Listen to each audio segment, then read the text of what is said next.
Всем привет! Меня зовут Марина, и вы на канале Russian Language Club.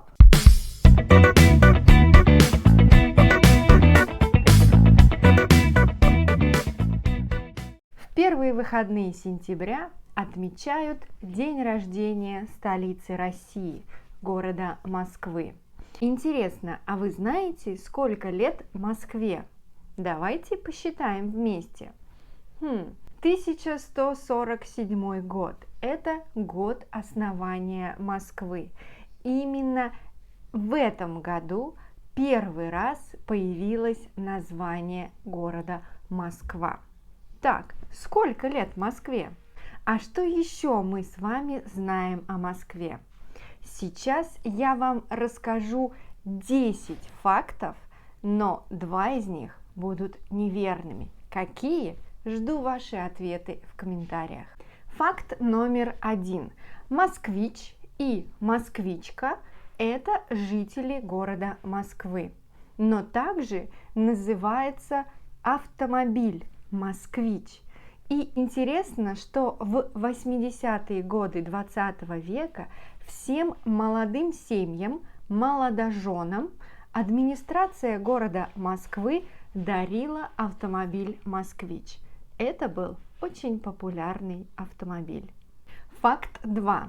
На центральной улице Москвы находится памятник Юрию Долгорукому, князю Юрию Долгорукому. Именно этот князь в 1147 году пригласил своего друга в Москву. И поэтому 1147 год считают городом основания Москвы.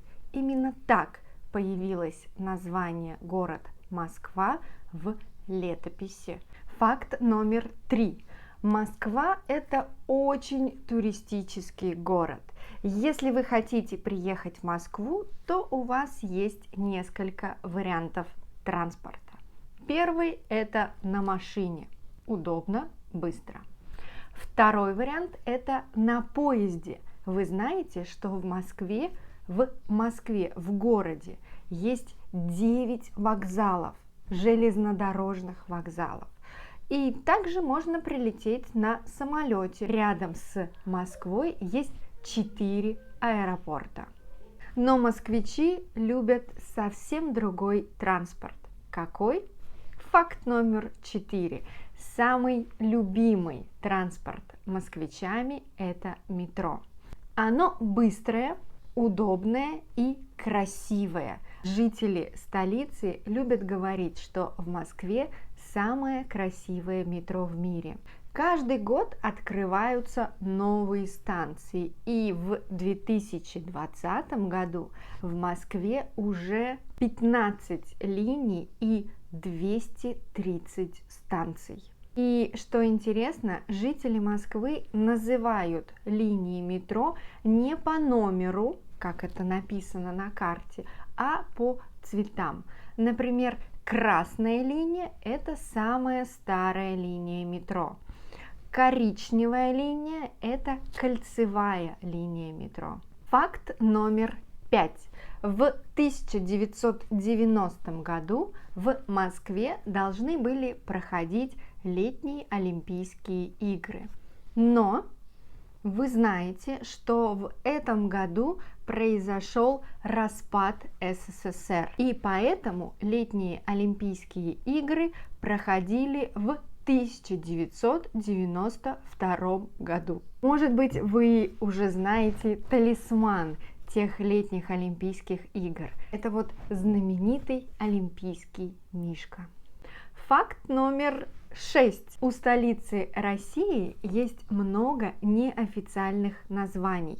Например, Златоглавая, Первопрестольная, Белокаменная, город на 7 холмах или город 5 морей. Факт номер 7. Москва не всегда была столицей русского государства. Еще были столицами такие города, как Киев, Великий Новгород и Санкт-Петербург. Факт номер 8. Московский Кремль. Это один из самых крупных музеев в мире, но это не единственный Кремль в России. Всего в России сегодня 12 Кремлей. Факт номер 9. В Москве есть свой Эрмитаж. Только в Санкт-Петербурге это всемирно известный музей Эрмитаж, а в Москве это парк в центре города. И последний факт номер 10. В Москве очень много парков и лесопарков. Так, самый старый парк – это Александровский парк, который находится у стен Кремля. А самый популярный парк сегодня – это парк Горького, который находится на берегу Москвы-реки. А также я хочу вам рассказать о, наверное, сегодня самом известном парке Зарядье, который находится недалеко от Красной площади. А если вы хотите узнать и увидеть Москву, то посмотрите видео «Прогулка по Москве», где я и другие мои коллеги гуляем по центру города и показываем вам парк Зарядье, центральные улицы, виды Москвы. Сегодня все. Если вам понравилось это видео, то ставьте лайки, оставляйте свои комментарии и подписывайтесь на YouTube, Instagram, Facebook и Telegram. С вами была Марина, Russian Language Club. Пока-пока. До скорой встречи.